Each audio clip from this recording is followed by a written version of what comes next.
Avisa aí no grupo, Emerson. Tá voltando aí.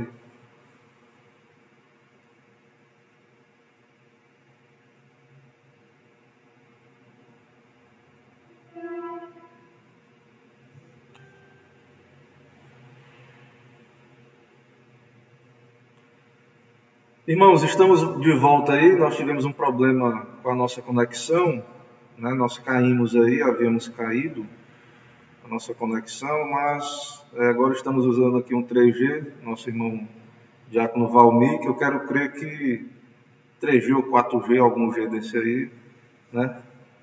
O Valmir, isso não é 5G não chegou ainda não, né, Valmir? Lá na tua casa chegou 5G não ainda não.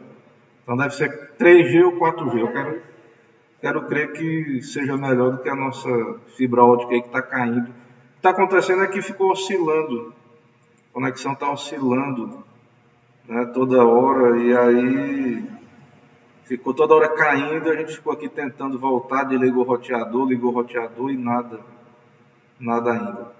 Vou dar um tempinho aí só para alguns irmãos voltarem, que já passou muito tempo desde que a gente caiu, então vou dar um tempo aí. Vão dando aí o feedback aí, como é que está a conexão, o som, viu? Parece que já tem gente chegando aí, alguns irmãos. Estão dando aí seus feedbacks aí, se tá ok a transmissão.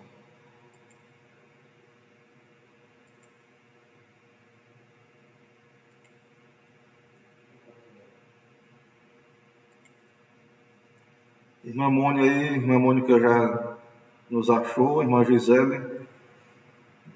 Nos ajudem aí, compartilhem lá no grupo da igreja, quem está lá no WhatsApp, que puder, que já nos ajuda aí bastante. Deixa eu ver se eu consigo pegar aqui o link para passar para vocês compartilharem.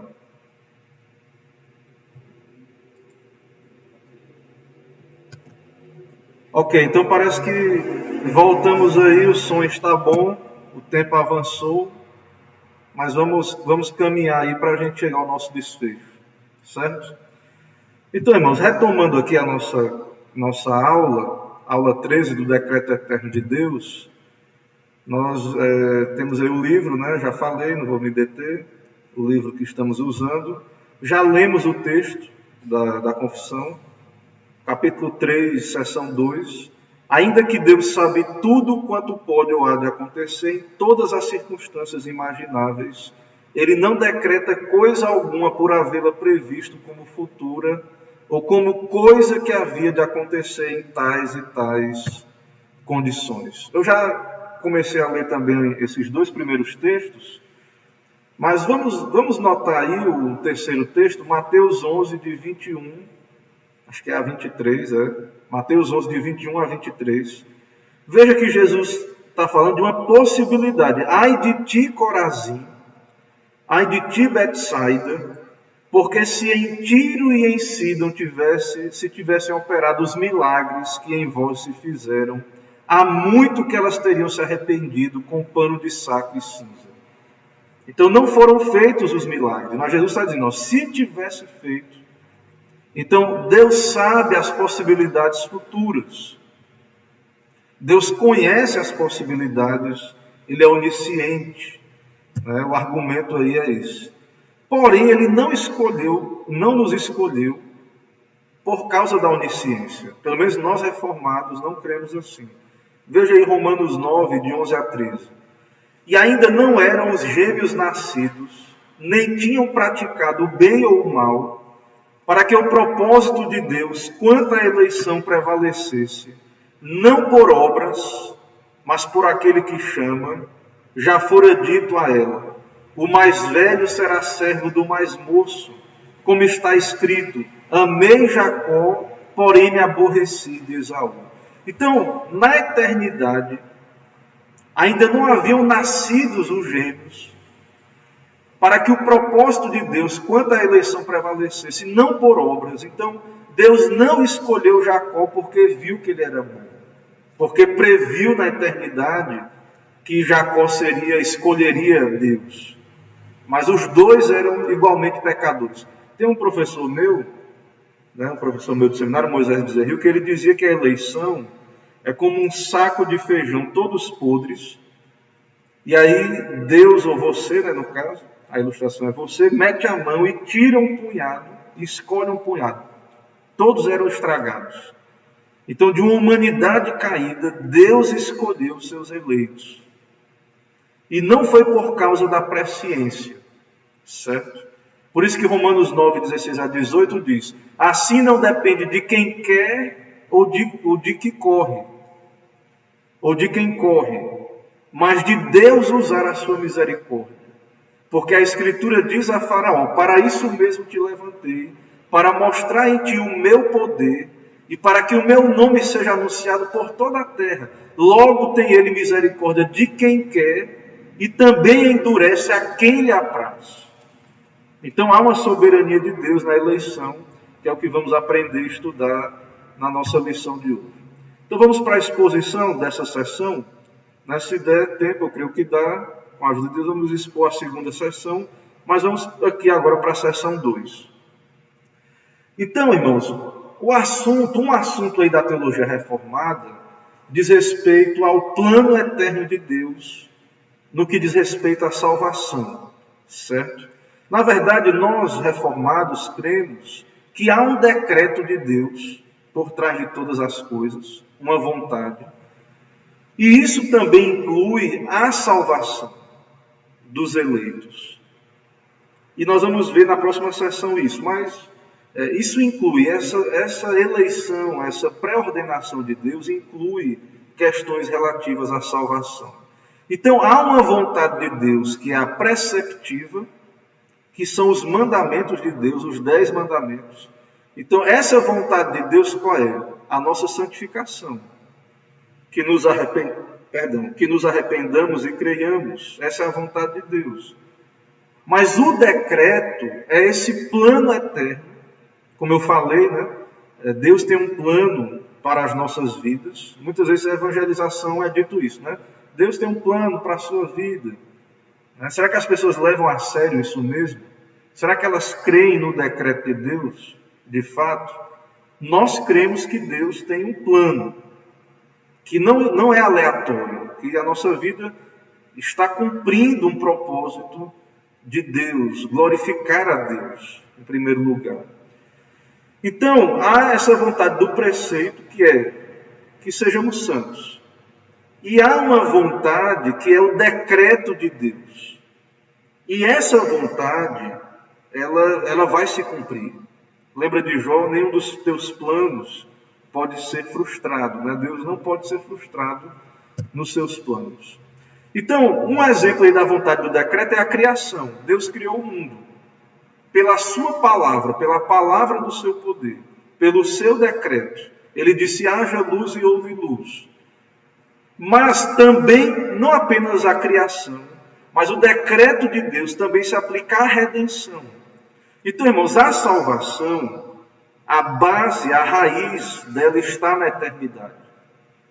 A salvação não foi algo, um plano B, né? Não foi algo que depois Deus, porque o homem caiu, aí Deus foi atrás de pensar como é que ele faria. Não. Desde a eternidade, desde o decreto eterno, o plano de salvação ele já estava ali determinado.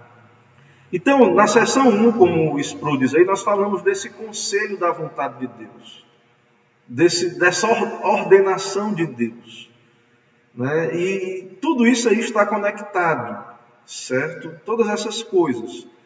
Então, Deus conhece todas as coisas e Ele decreta todas as coisas. Nós já vimos isso aí, vamos avançando aí. Então, falando aí os autores da confissão, ao falar desse decreto eterno de Deus, né, eles falam também da onisciência, né, do conhecimento de Deus do futuro. E todas as tradições cristãs, de alguma maneira, creem na eleição, na predestinação. Essa questão da eleição, muita gente acha que é coisa de presbiteriano, de calvinista. Mas a predestinação não foi inventada por Agostinho, Lutero ou Calvino. A predestinação está na Bíblia, está na palavra de Deus, no Novo Testamento. né? No Antigo Testamento também. Então, todo cristão tem que reconhecer algum tipo de predestinação. Alguns vão dizer que é pela presciência. Nós dizemos que é incondicional. Não sabemos exatamente o porquê que um grupo foi escolhido e outro não. Mas sabemos que foi a livre escolha de Deus, soberana. Que Ele tem essa livre vontade, Ele faz como lhe apraz todas as coisas, segundo o conselho da sua vontade. Certo? Então, não tem como ler a Bíblia, ser cristão e não entender em algum sentido a ideia de eleição. Mas nós, reformados, como é que entendemos a predestinação? Certo? A forma popular de entender a predestinação, e nos nossos dias também, onde o semipelagianismo, o arminianismo é o mais comum, e as pessoas em geral têm essa visão, elas entendem que Deus previu aqueles que creriam, aqueles que escolheriam aceitar o Evangelho. Só que Paulo ele diz lá em Romanos 8, que aqueles a quem ele conheceu também predestinou. E aqueles a quem predestinou, chamou. E aqueles a quem chamou, justificou. E aqueles a quem justificou, glorificou. Então há uma ordem da salvação. Há uma cadeia de ouro da salvação. Entendem, irmãos? Então percebam que essa salvação ela começa na eternidade. Mas ela se concretiza dentro do tempo. Mas ela só pode se concretizar dentro do tempo porque Deus pré-ordenou, predestinou estas coisas. Então, nós vemos aí que, baseado na visão comum, que não é a nossa, né, da presciência, Deus baseia a predestinação em seu conhecimento prévio das decisões humanas. Ou seja, geralmente as pessoas acreditam como? Que Deus olhou da eternidade e Ele viu que algumas pessoas, ao ouvirem a evangelização, a pregação, responderiam positivamente, enquanto outras não. Então Ele decretou escolher aqueles que escolheram Ele. Então, quem é que escolheu, né? Finalmente, quem foi que escolheu? Quem é que escolhe? É Deus ou é o homem? Porque se Deus escolhe em resposta a uma escolha humana, na verdade, o homem que escolheu. Mas essa é a visão comum, que Deus olhou da eternidade e Ele viu aqueles que responderiam. Embora no arminianismo clássico existe a graça preveniente, então Deus habilitou todo mundo a poder escolher. E aí alguns escolhem, né? E aí Deus responde a essa escolha, também escolhendo, e geralmente as pessoas creem dessa maneira. Então, nessa visão, a eleição é baseada no que a criatura faz e não no decreto. Não no decreto. Então, essa visão do decreto eterno, ela não é comum. Não é o que as pessoas creem por aí em geral. Essa eleição aí é condicional. Ela é baseada numa condição, ou seja, fé. Então o pessoal crê assim, não, Jesus veio para morrer por todos, mas os que tiverem fé, e aí eles entendem que o homem, mesmo o homem caído, pecador, depravado, ele pode escolher a Deus, ir a Deus, ter fé. Eles não entendem que a fé é um dom de Deus. Então quem cumpre a condição de Deus, Deus vai então receber essa pessoa, né? Então é uma eleição condicional. Então por que alguns vão estar no céu e outros não? Porque responderam ao chamado. Porque tiveram fé. E eles não querem, mas quem foi que deu fé? Eles já entendem que o homem ele tem condição de crer, ou então Deus deu uma graça para o homem para ele conseguir crer. Certo? Então essa é a visão popular, as pessoas creem assim, mas nós não cremos assim, presbiterianos. A confissão de fé não crê assim. Essa visão da predestinação não é bíblica. Pode até ser bonita, né? Mas não é bíblica. Certo? Nessa visão nega a visão bíblica. Porque nessa visão aí não há predestinação real envolvida.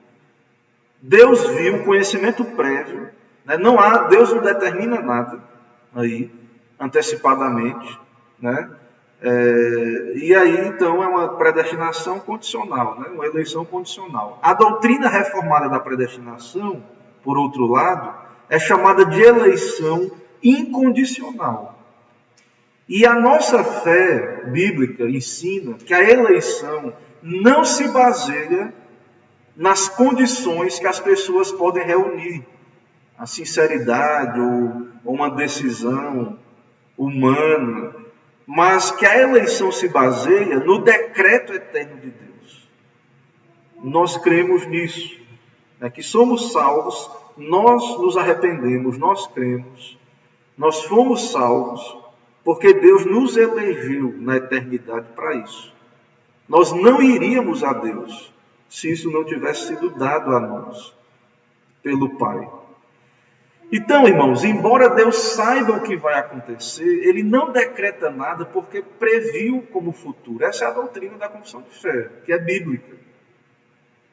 Certo? Deus não decreta nada com base em seu conhecimento de eventos ou possibilidades futuras. Ele sabe o que poderia acontecer. Mas Ele decretou livremente o que Ele quis. Deus sabe todas as possibilidades do amanhã, do futuro. Né? Por que algumas pessoas respondem ao Evangelho, né, e outras não? Nós entendemos, irmãos, que é porque Deus quis trazer algumas pessoas para si, porque são eleitas. Então, nós semeamos a palavra, nós pregamos a palavra. Mas por que tem pessoas que não são transformadas? Que não são regeneradas? Nós cremos que isso tem a ver com uma ação de Deus soberana. Em Romanos 9, de 11 a 13, Paulo diz sobre Esaú e Jacó, nós já lemos, né, repetindo aí, que eles não eram nascidos, nem tinham praticado o bem ou o mal. Muita gente acha assim, não, que o homem se prepara para poder receber a graça. Né, que ele faz uma parte. Mas qual é essa parte do homem? Isso causou inquietação em Lutero, por exemplo. Qual é a parte do homem? Como é que eu posso me preparar? Na verdade, o homem está depravado, ele está morto. Não há quem entenda, não há quem busque a Deus. Então, eles não haviam praticado nem o bem ou o mal. Foi na eternidade. Eles não eram nem nascidos. Para que o propósito de Deus quanto à eleição prevalecesse, não por obras, não por um mérito humano, mas por aquele que chama. Já fora dito a ela, a mãe, o mais velho será servo do mais moço, como está escrito. Amei a Jacó, porém me aborreci de Esaú. E Paulo continua, assim não depende de quem quer ou de quem corre, mas de usar Deus a sua misericórdia. Leia o capítulo 1 de Efésios, que lá você vai ver que a nossa eleição é baseada no beneplácito de Deus, no soberano bom prazer de Deus. Então, voltando, só para revisar aí para a seção 2, ainda que Deus sabe tudo quanto pode ou há de acontecer em todas as circunstâncias imagináveis, Ele não decreta coisa alguma por havê-la previsto como futura, ou como coisa que havia de acontecer em tais e tais condições. Então aqui, irmãos, os teólogos estão refutando esta visão de uma eleição pela presciência. Estão refutando esta perspectiva. Certo? Então é muito importante entendermos que essa não é o nosso entendimento da palavra de Deus, não é a visão reformada e bíblica. A terceira seção do capítulo 3, então, vamos aí trabalhar segunda parte aí da nossa classe. Antes disso, já que está numa divisão aí, vamos ver se tem alguma intervenção, né? Tem alguma pergunta aí, Emerson? Diga lá, Emerson disse uma pergunta, diga lá, Emerson. Pode ler, falar aí. Quem é predestinado pode negar essa predestinação? Irmã Elda pergunta, quem é predestinado pode negar essa predestinação? Então, essa predestinação ela acontece na eternidade, só que ela se concretiza dentro do tempo. Pela obra do Espírito, Deus envia a palavra e o Evangelho, mas não quer dizer que essa conversão ela se dá no primeiro momento. Então nós vemos aí casos de conversão como o apóstolo Paulo, que perseguiu a igreja, né? Então, nós temos que ter cuidado, porque nós não sabemos quem são os eleitos de Deus. E pessoas que hoje são rebeldes, que negam as Escrituras, o Evangelho, pode ser que ainda não chegou o tempo de Deus, dessa obra de Cristo na cruz, ser aplicada ao coração delas pelo Espírito Santo. Entende, minha irmã Elda? Então, eu creio que pode acontecer isso. Porém, se é um eleito, vai chegar um momento em que essa pessoa vai ser quebrantada, humilhada, ela vai ser transformada. O Espírito vai operar nesta alma e ela vai se converter. E aí quer dizer que ela tem que entender a eleição desde o começo? Pode ser até que não. Mas à medida que ela for andando com Deus, estudando a Bíblia, o Espírito Santo, com a palavra, vai dando entendimento a essa pessoa de que ela é salva por causa de uma escolha eterna de Deus, por causa da eleição. Então, é claro que o principal que uma pessoa precisa saber não é sobre a eleição, quem é eleito, que ninguém sabe. A verdade é que ninguém sabe a lista dos eleitos. Mas o que o Evangelho chama é arrependa-se e creia. Então, pode ser que alguém seja um crente regenerado, mas ainda não entendeu a eleição e negue a eleição. Pode ser, pode acontecer. Pessoas foram transformadas, mas têm uma debilidade doutrinária. Não quer dizer que não seja crente. Não estamos dizendo que não são crentes. Todos os que não creem na eleição. Pessoas santos de Deus do passado que manifestaram grande fruto na sua vida, como John Wesley e outros avivalistas, não criam na eleição como nós cremos. Ele cria na eleição pela presciência. Entende? Então, pode ser que pessoas resistam à doutrina da eleição. Pode ser, é possível que mesmo o eleito, ele tenha dificuldade de entender. Porém, aos poucos, essa pessoa vai sendo ganha para essa verdade pelo Espírito Santo. Eu não sei se eu respondi, mas é mais ou menos por aí. É possível, sim, alguém negar a eleição e ser um eleito. E os não eleitos, aí que eles odeiam essa doutrina.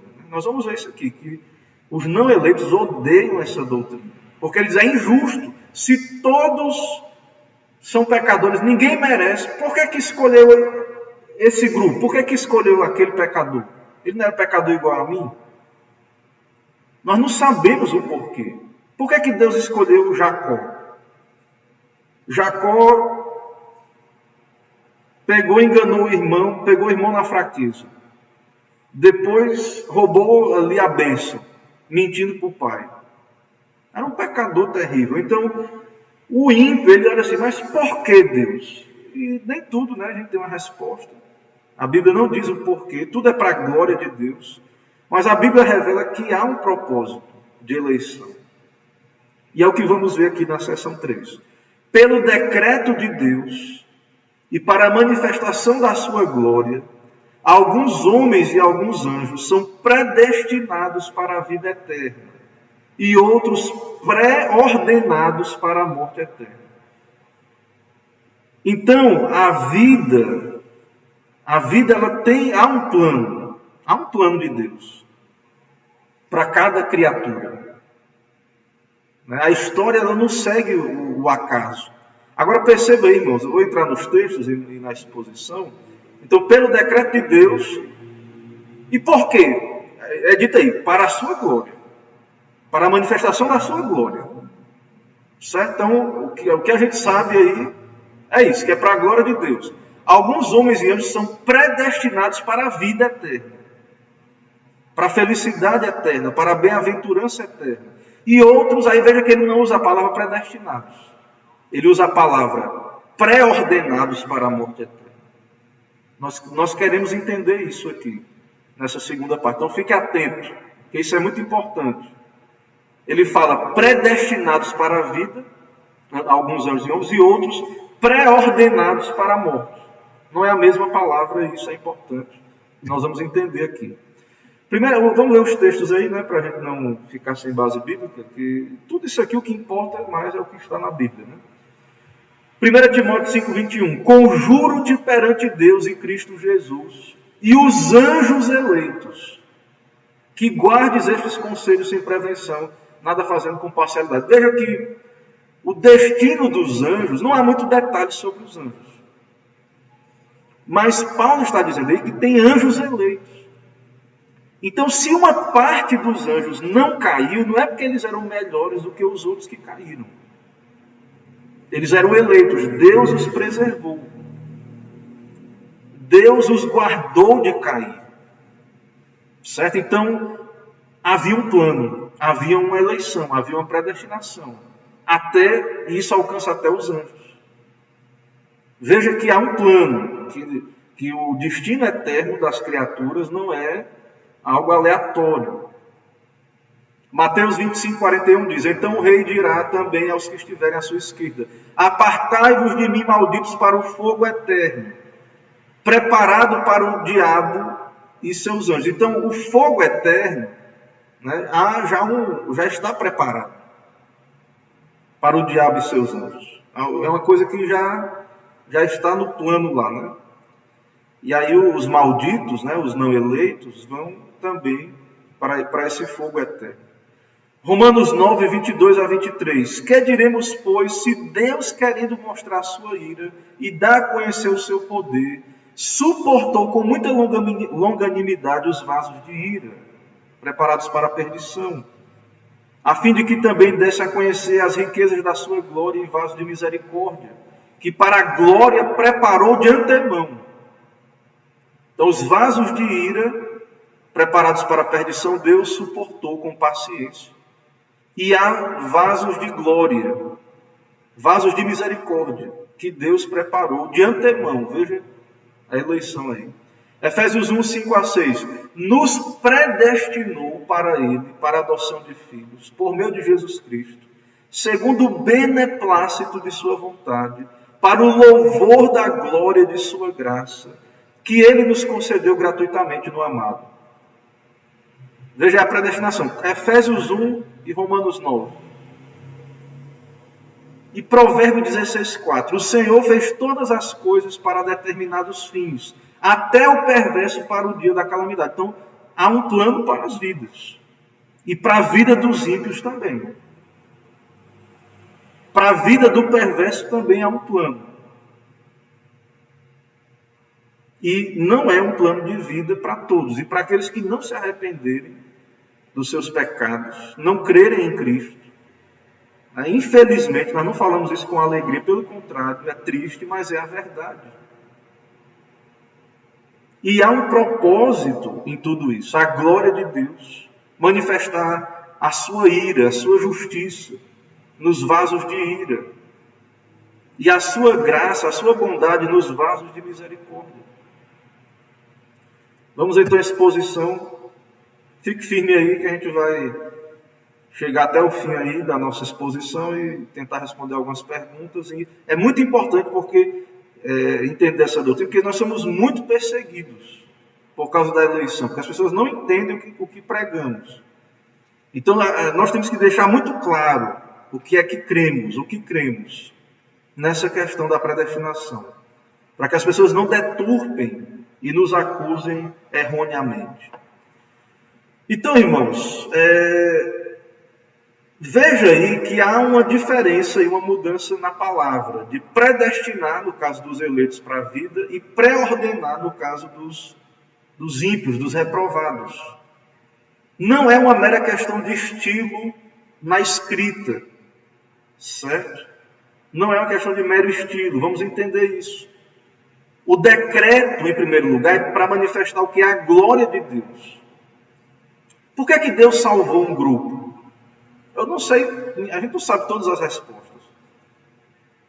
Mas a salvação é muito mais para a glória de Deus do que para qualquer outra coisa. Certo? Então, as pessoas podem dizer: veja como a glória de Deus se manifesta ao salvar seres humanos caídos, que são incapazes de se redimir. Esta é uma demonstração da sua misericórdia e graça.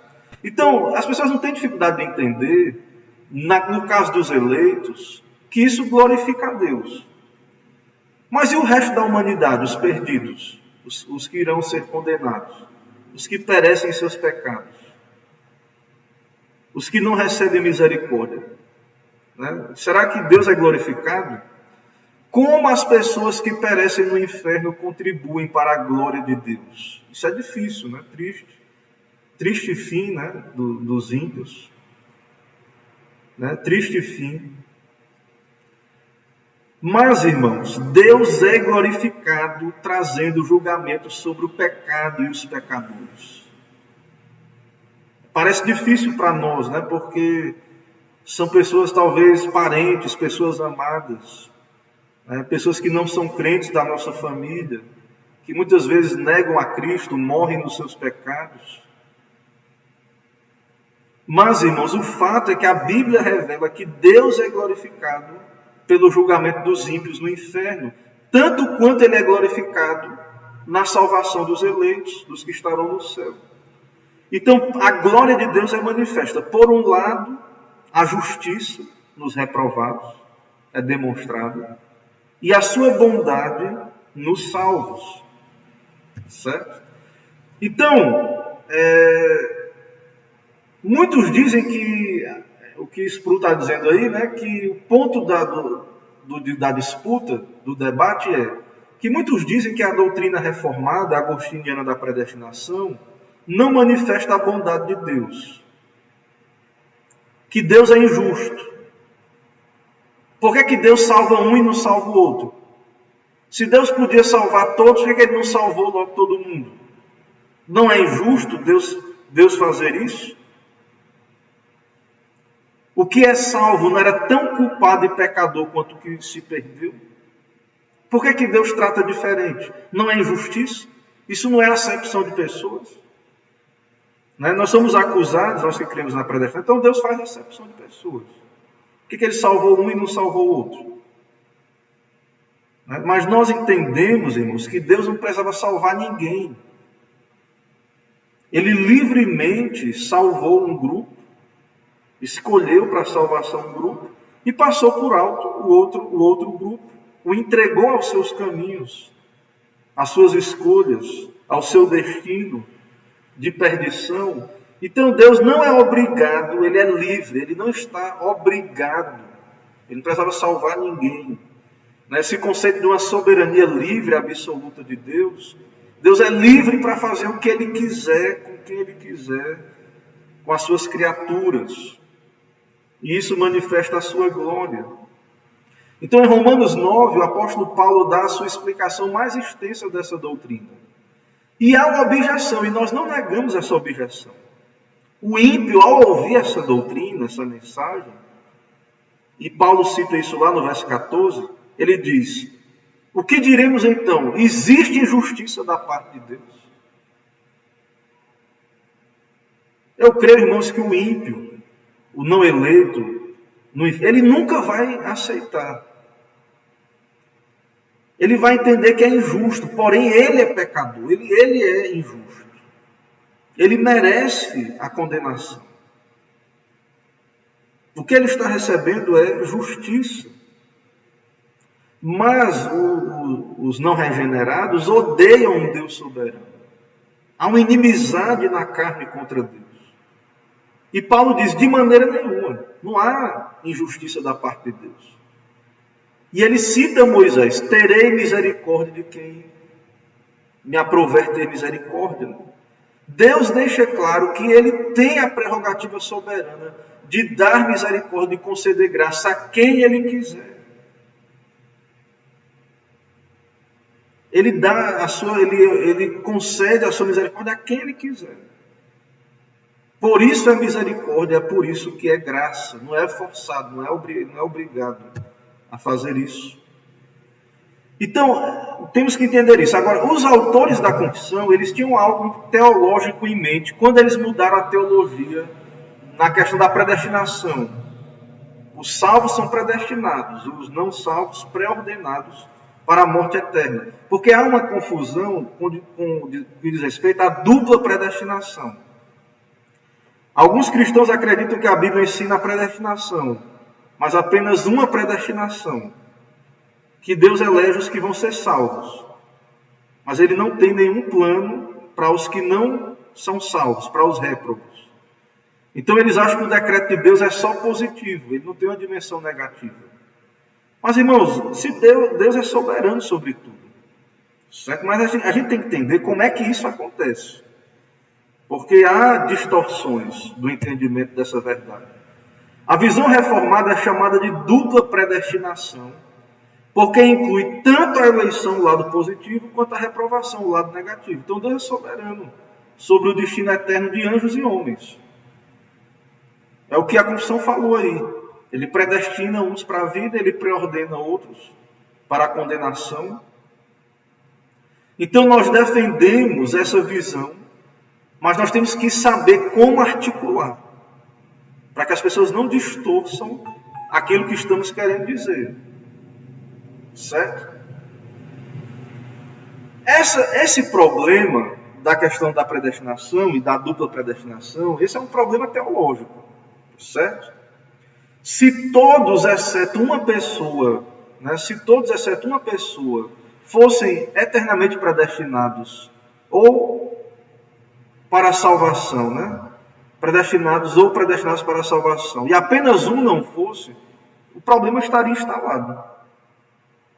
Nós sabemos que existe um inferno. Nós sabemos que vai haver um inferno. A Bíblia é muito clara quanto a isso. Portanto, nós sabemos que há os eleitos e há os não eleitos, ou os eleitos para a perdição. Então, esse problema é um problema teológico, é um problema bíblico. Enquanto existir a distinção entre particularismo, ou seja, nem todos são eleitos para a salvação, que é o que cremos, e universalismo, todos são eleitos, devemos enfrentar o problema, da dupla predestinação. Certo? Então, para ser consistente com a doutrina bíblica da predestinação, devemos afirmar a dupla predestinação. Mas não basta parar aí. Certo? Devemos distinguir entre diferentes visões de dupla predestinação. No seu livro, Livre-Arbítrio no Escravo, Martinho Lutero trabalha essa distinção ao responder à diatribe semipelagiana de Erasmus.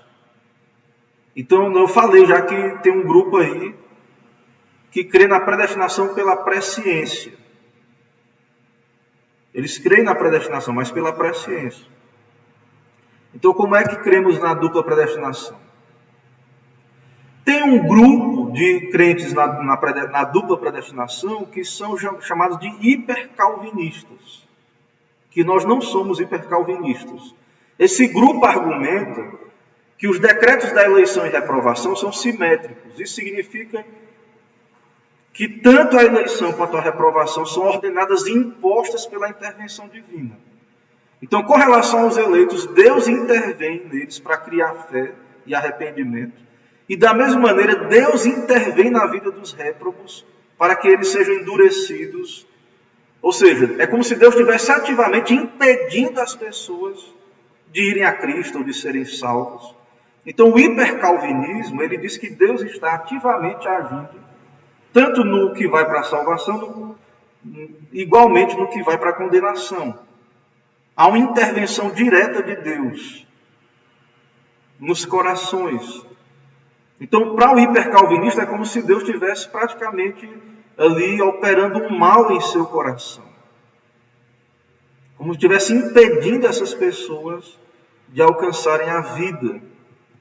A Bíblia ensina, por exemplo, que Deus endureceu o coração de Faraó.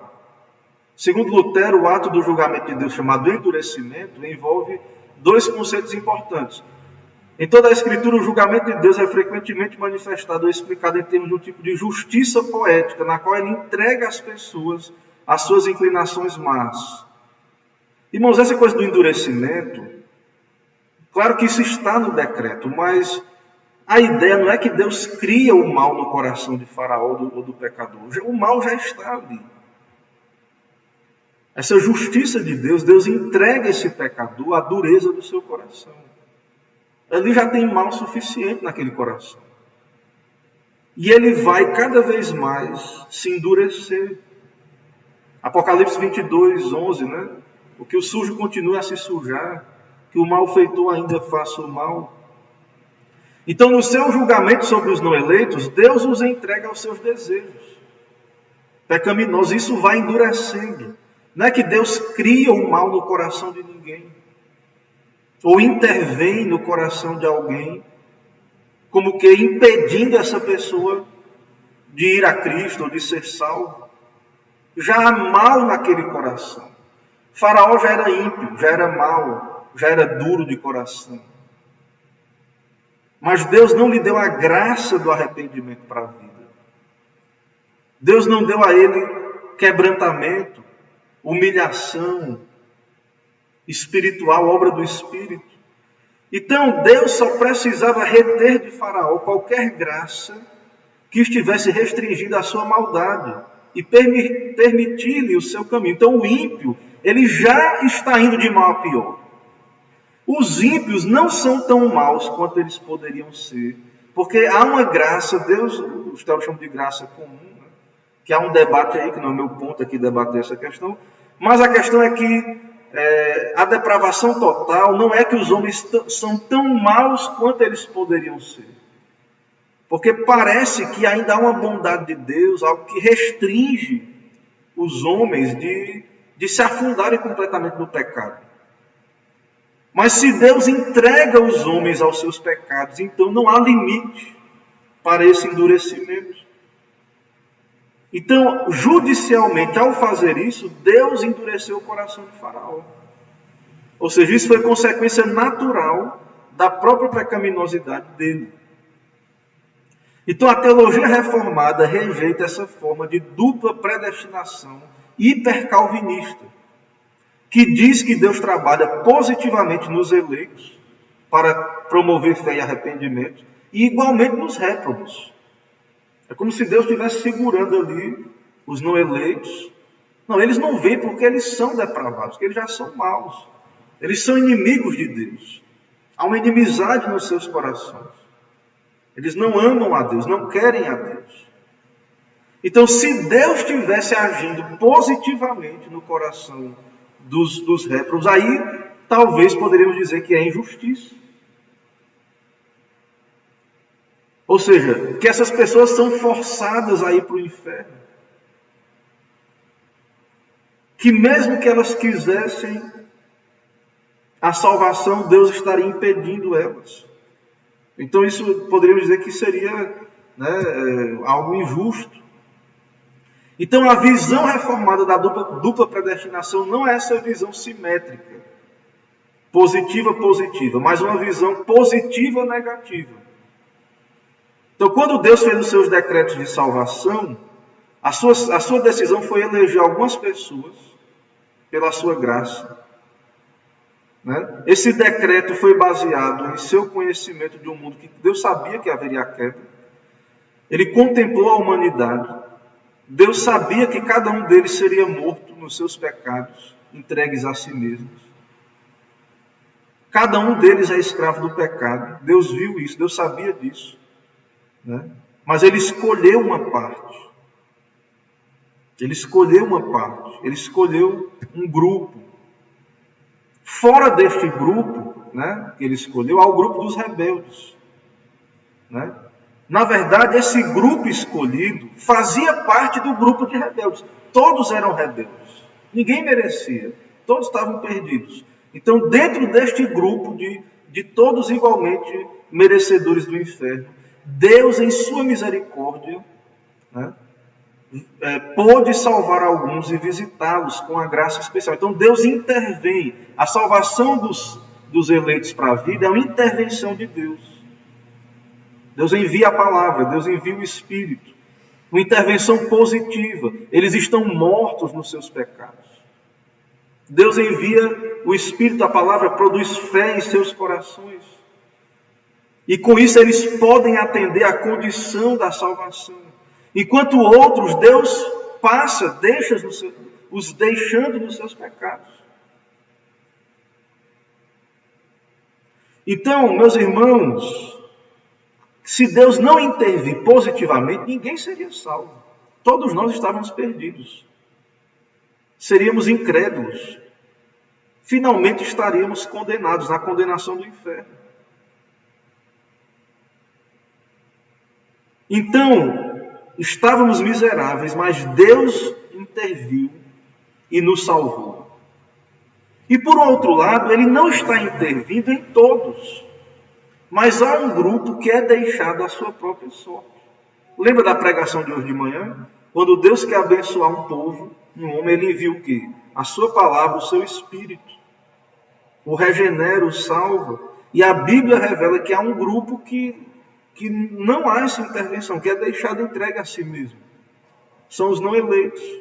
Agora, a pergunta é, se Deus tem o direito e o poder de intervir na vida das pessoas e levá-las a um estado de fé, por que Ele não faz isso com todos?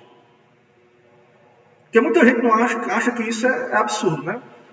Eles não querem que Deus intervenha, que Deus seja soberano. Mas se eles são encurralados e eles ficam ali diante da verdade bíblica de que Deus intervém, mas por que Deus não faz isso com todos? A Bíblia não responde essa pergunta. Mas nós sabemos que o motivo que Deus nos escolheu, que Deus escolhe os seus eleitos, não está no indivíduo. Algumas pessoas acreditam que Deus concede sua graça salvadora a todos, para que todos sejam salvos, acreditando ou não. É o universalismo, todos serão salvos. Outros dizem que Ele concede uma graça preveniente, para não ser injusto. Então o homem é pecador, é morto em pecados, mas ele recebeu uma graça preveniente. Então Deus dá uma ação preparatória para que o que quiser, aquele que quiser, possa vir. Eles acham que Deus fez a sua parte. E a decisão agora é do indivíduo. Essa é uma posição semi-pelagiana. E ainda nessa visão, né, fica a pergunta, por que é que uns vêm e outros não vêm? Por que é que uns aceitam e outros não aceitam? E no final, os que vão estar no céu, foi pela graça ou foi porque aceitaram? Foi por mérito? Ou porque foram mais espertos do que os que não aceitaram?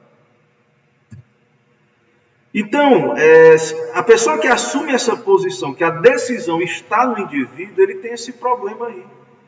Né? Por que é que uns foram e outros não foram? Então, o semi-pelagiano, no final, o arminiano, o semi-pelagiano, ele vai dizer, eu estou aqui no céu porque eu acertei. Qual era o critério de Deus? Eu acertei. Para ser salvo, eu tinha que crer, eu tinha que levantar a mão, eu tinha que responder ao chamado de Deus. E eu acertei, o outro não. Então, lá no fundo, há um motivo de vanglória. Há um motivo de dizer assim, eu estou aqui porque eu fiz uma decisão. Não foi um ato de Deus soberano, uma intervenção de Deus soberana. Irmãos, não tem como fugir dessa doutrina. Ainda que a Bíblia não usasse a palavra predestinação, Jesus diz, ninguém pode vir a mim a menos que seja concedido pelo Pai. E todo que o Pai me der virá a mim. Nós não temos poder de ir a Cristo, de abraçar o Evangelho. Entendem? Então, nós estávamos mortos e Deus nos redimiu. A menos que alguém nasça de novo, não pode ver o reino de Deus. Se alguém não nascer da água e do Espírito, não poderá entrar no reino de Deus. Né? Sproul diz aí, o semi-pelagianismo ensina que pessoas que não podem ver o reino de Deus ou entrar nele, que ainda não foram regenerados, abraçam esse reino. Ou seja, pessoas que ainda não foram regeneradas têm poder de escolher o reino, abraçar o reino. Isso é uma inversão do que a Bíblia diz. Deus nos escolhe. E aí nós, regenerados, tendo a fé, o dom de Deus, aceitamos a Cristo. Então essa visão aí, semi-pelagiana, exalta o poder do homem. Essa visão não entende a depravação. Não entende a queda. Não entende que o livre-arbítrio está escravo. Mas nós cremos na graça, irmãos, nas doutrinas da graça. Nós cremos na graça. Nesse slide ele diz o seguinte: se ele dá graça, se ele dá apenas graça preveniente, se cabe a nós cooperar com ela ou não, então é teoricamente possível que nenhum único ser humano jamais chegue a um estado de salvação. Veja aí uma objeção, né? A graça preveniente. Se o que Deus está fazendo não é salvar efetivamente, mas é só dar uma capacidade de quem quiser escolher, então pode ser que a pessoa não aceite, que Deus seja frustrado. Na visão bíblica, as pessoas que são eleitas pela graça divina para crer e serem salvas, crerão. Nós cremos nisso, que os eleitos crerão. Que Deus vai cumprir o seu decreto soberano, a eleição, a salvação dos eleitos. Agora, há uma mudança aí. Os eleitos para a vida são predestinados e os réprobos são pré-ordenados. Então, entregues a si mesmo. Isso está dentro da soberania de Deus, está dentro do decreto. O fato de ser pré-ordenado foi decreto de Deus. Ele poderia ter salvo todos? Poderia. Mas devemos entender, irmãos, que os que são condenados são por seus pecados. Não é porque Deus está impedindo eles, né? Não é nada disso. Então, o ímpio, ele vai para o inferno da sua vontade depravada. Ele vai porque merece, porque é pecador. E Deus o entrega a esse caminho. E Deus vai ser glorificado na sua justiça, punindo os réprobos.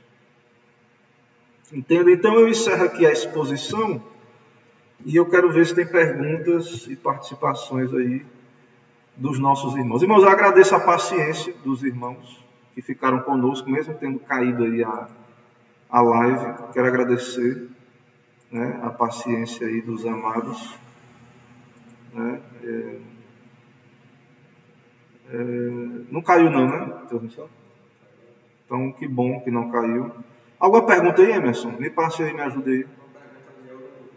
Então, todo eleito guarda ocultamente vontade do coração.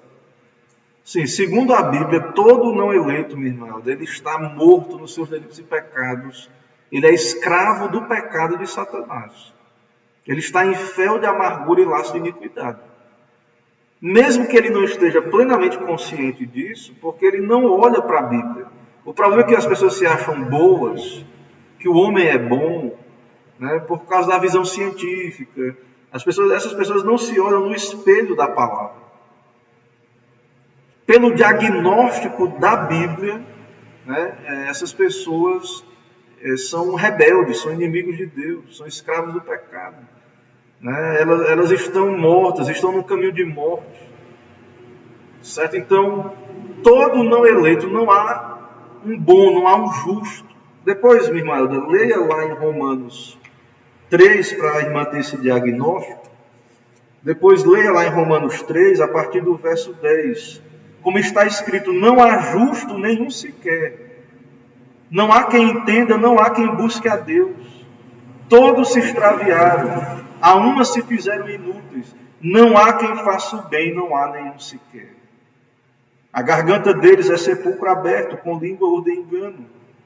Veneno de víbora está nos seus lábios, a boca tem cheia de maldição e amargura. São os seus pés velozes para derramar sangue.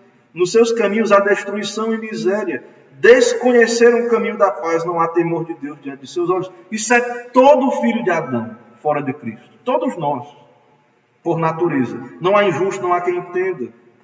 Nossa boca, coração, os pés. Entende, irmão? Então não há, de fato, esse homem bom. Né? Isso não é uma visão bíblica. Né? Isso é uma visão humanista que acha que o homem não é tão mau assim. Né? Mais alguma pergunta aí, meu caro Emerson? Irmãos, não tem mais perguntas, né? Não sei porque teve a queda, eu acho que muita gente não voltou depois da queda aí da conexão, mas está gravado, né? O conteúdo foi transmitido, apesar dos pesares, né? Dos contratempos. Então, irmãos, se não há pergunta, eu quero crer que há acordo, né? Que há aí um entendimento de que ok, né? Que os irmãos captaram aí a nossa mensagem aí. Então, Deus abençoe. Eu quero aí saudar todos, amigos, irmãos visitantes, irmã Zuleide, presbítero Romeu, irmã Elda, né, que estiveram aí conosco. Né? Romeu diz aí que Deus abençoe a semana de todos, glória a Deus pela sua soberania. Né? Então, Deus abençoe, meus irmãos. Uma boa semana e até o próximo estudo. Tragam as dúvidas, se depois, quem eu assistir depois, tragam as dúvidas. E que Deus assim abençoe a todos nós e a cada um de nós. Boa semana, graça e paz, a graça e a paz do Senhor. Então encerramos aqui a nossa transmissão. Teve um travamentozinho aqui, eu vou recarregar aqui para poder encerrar a transmissão, mas